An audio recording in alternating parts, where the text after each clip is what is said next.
Selamat pagi para netizen dimanapun kita berada, salam inspirasi bagi kita semua. Menteri Hukum ya ditahan oleh mahasiswa di belakang gedung DPR. Wow. Oh, di atas, di atas. Pelan-pelan.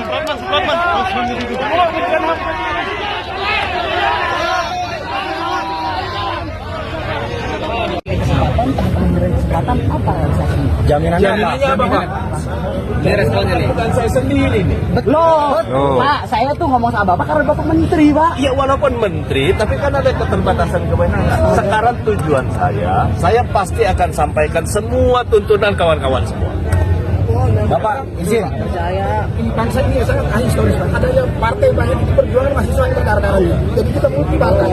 Harus ingat, mereka mengkhianati hari ini.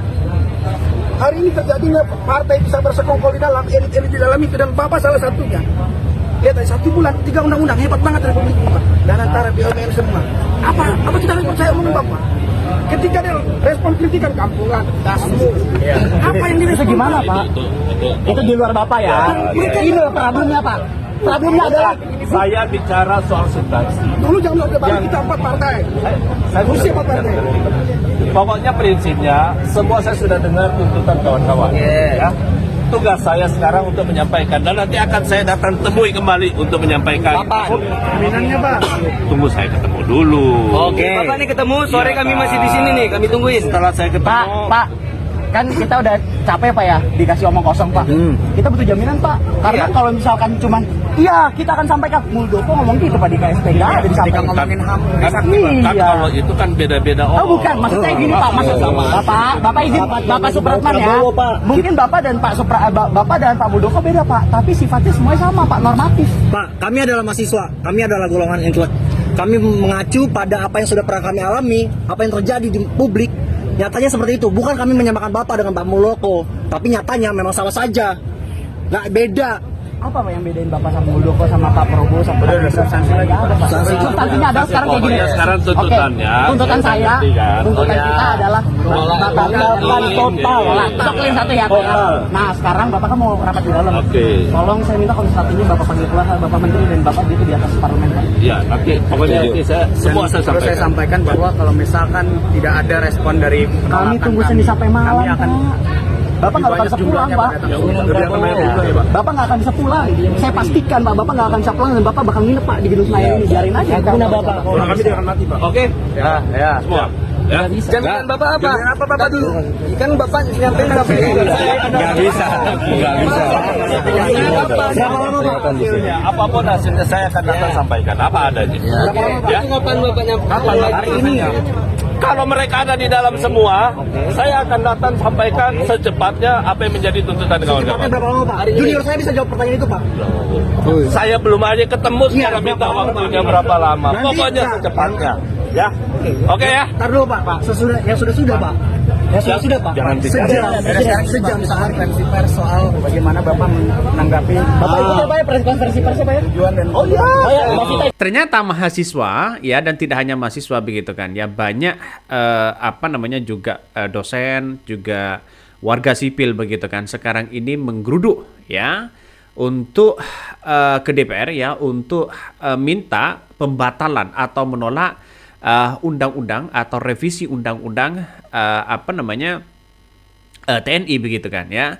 Karena apa? Karena kita lihat saja begitu ketika ini ada penolakan RUU TNI, maka kemudian ya seolah-olah kita kembali kepada orde baru. Ini kan ngeri pada hakikatnya begitu kan. Artinya ya ini akan menjadi peran penting kepada TNI atau militer ya untuk menjadi dua fungsi. Tapi ingat, perlu diingat ini nampaknya begitu kan ya, kalau kita melihat dengan apa yang kemudian dilihat hari ini soal peran fungsi dari TNI itu sendiri begitu kan ya, banyak orang yang mengatakan bahwa wah ini ada pengaruh besar ya, artinya seolah-olah kita hidup di zaman itu begitu kan ya. ketika Menteri Hukum begitu kan ya ditahan oleh mahasiswa ya di belakang gedung DPR, ini menunjukkan ada keseriusan besar dari masyarakat ya, terutama dari mahasiswa untuk menolak ya penolakan atau pengesahan RUU TNI ini. Kita lihat saja realitanya begitu kan. Ketika masyarakat sekarang sudah turun ya ke jalan, nampaknya ini akan menjadi catatan serius kepada Presiden Prabowo tentunya begitu kan ya. Ketika mahasiswa sudah mulai mendebat ya, berdebat dengan Menteri Hukum di situ, apakah ini akan menemukan titik temu? Dan tidak hanya itu ya, Menteri Hukum ini dipaksa untuk keluar dari mobilnya oleh massa demo tolak RUU TNI di gedung DPR ini. Nah, banyak yang mempertanyakan masalah soal ini. Ya, saya menganggap bahwa penolakan RUU TNI ini tidak semestinya berdampak negatif begitu kan. Tapi ada satu sisi yang positif kalau menurut saya. Analisisnya begitu. Kenapa, Bang? Kita lihat saja begitu kan, untuk mengungkap tabir-tabir yang kemudian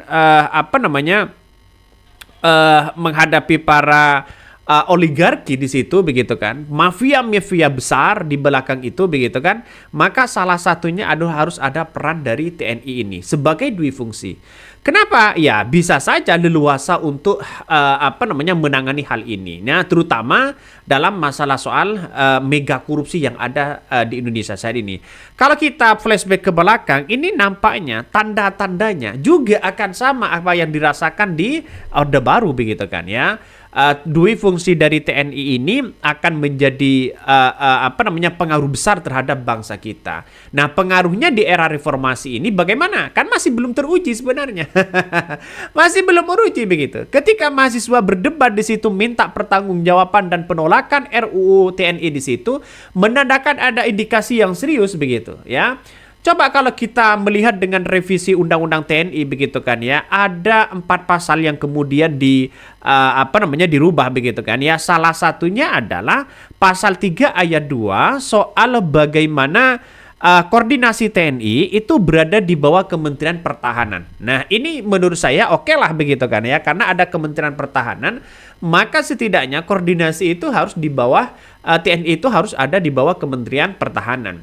Tapi di satu sisi begitu kan ya, ketika memiliki dui fungsi ya, ini akan menjadi tugas dari TNI yang kemudian ditempatkan di pos-pos tertentu seperti kejaksaan, seperti penanggulangan bencana, seperti penanggulangan terorisme dan sebagainya. Justru itu berdampak positif untuk mengungkap tabir-tabir di dalam itu. Nah, ini bagus begitu kan ya, ini bagus sebenarnya. Tapi tidak selamanya bahwa di Orde Baru itu, sejarah Orde Baru itu dibawa ke reformasi. Bisa saja situasinya akan berubah karena ya, tahu sendiri Prabowo kan militer begitu kan ya. Presiden Prabowo juga militer, berbeda dengan seorang Jokowi yang tidak punya rekam jejak dari militer begitu kan.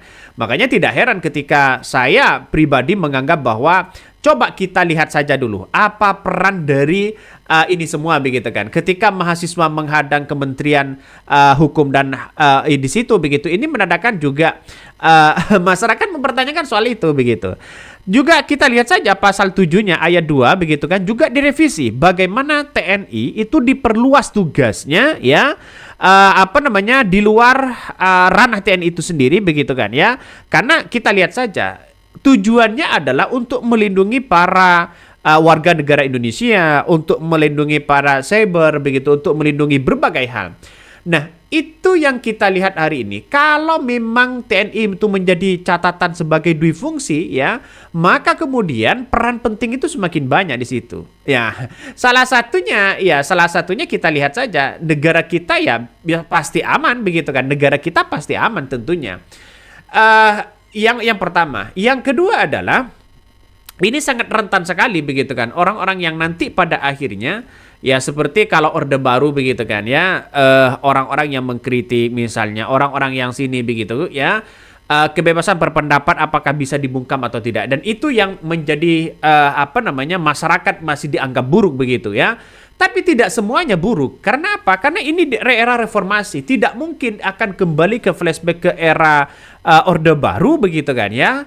Karena apa? Karena kekuatan para oligarki, kekuatan para orang-orang di situ begitu kan, nampaknya begitu kan, nampaknya akan terus berubah ya, ganti presiden berubah lagi, yang tentunya masyarakat akan juga kebingungan begitu kan ya. Coba kita baca komentar-komentar dari netizen. Ini detik-detik Menteri Hukum dipaksa keluar dari mobilnya oleh massa demo tolak ya RUU TNI di gedung DPR.